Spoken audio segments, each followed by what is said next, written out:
So today I'm making steaks, just your favorite cut of steak, and just your basic seasonings, some cracked black pepper, some garlic, some smoked paprika, and whatever steak seasoning that you like. Most steak seasonings already have salt in it, so I did not add additional salt to my steaks. But if you want to be very basic, just salt and pepper, because we're going to make a bomb butter today. So keep on watching.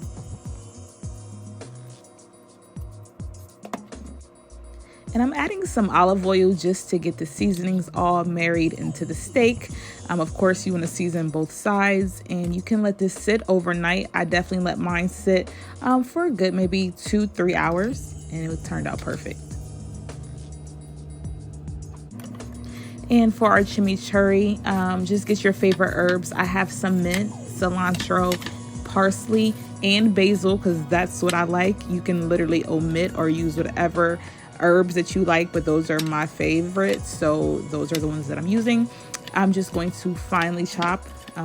Thank God for editing. You guys don't have to sit here and watch me chop all of this. It works out better if you use like a food processor or something to get them blended up very nice, but I just did it the old-fashioned way and just went through and cut up all my herbs. All right, and I also have some red pepper, jalapeno, garlic, and shallot. It's literally up to you what you want to add. I chose red peppers just because that's what I had in the fridge, and I wanted to add some more color to all the greenery. You can use red chili, and if you want to omit the jalapeno, or if you want to omit whatever you want or add whatever you want, it's literally up to you. But I do love the taste of red pepper, so it definitely worked well in this chimichurri. And for my jalapeno, I just sliced it down the middle to get the seeds out because that's where all of the heat lies. And I'm not really into overly spicy food, so of course I omit mine. But if you're into spice, feel free to keep some of the seeds in. And I just thinly chop and try to mirror my red peppers because I want to keep everything all the same size.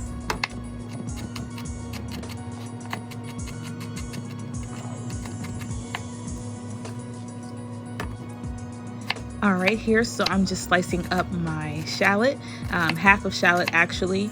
And if you don't have shallot, you can use onion. You can use red onion, regular onion, leeks, scallions, whatever you want to use to get that onion flavor.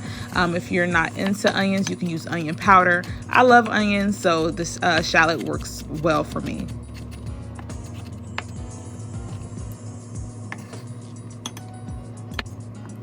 All right, so you guys can see I'm beating up my garlic. I used my garlic press. Unfortunately, I edited that part out, but there you see it right there. It's all good. And I'm adding some oregano to this to add some flavor, some salt, and some pepper, and of course our red chili flakes. And that's where we're going to pick up the heat. You can add as much or as little as you would like, depending on how much heat you like. I'm not really crazy on too much heat, so just enough for some flavor. And a splash of sherry vinegar. Some recipes call for more or for less. I only needed a splash and a half of lemon.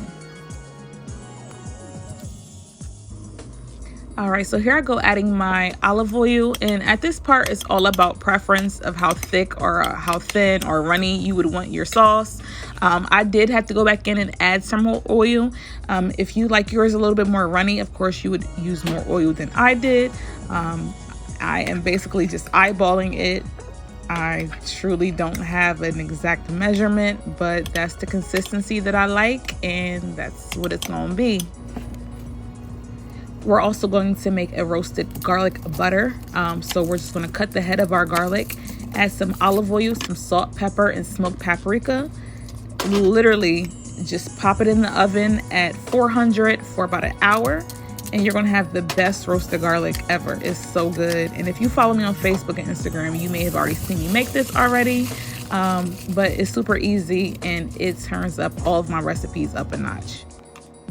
So I'm just taking a piece of this Kerrygold Irish butter that I should have let sit out, but I forgot. So I popped it in the microwave and it started to melt. That was not the plan, but it's all good because the container that I am mixing it up in literally is a perfect shape. So it's all good.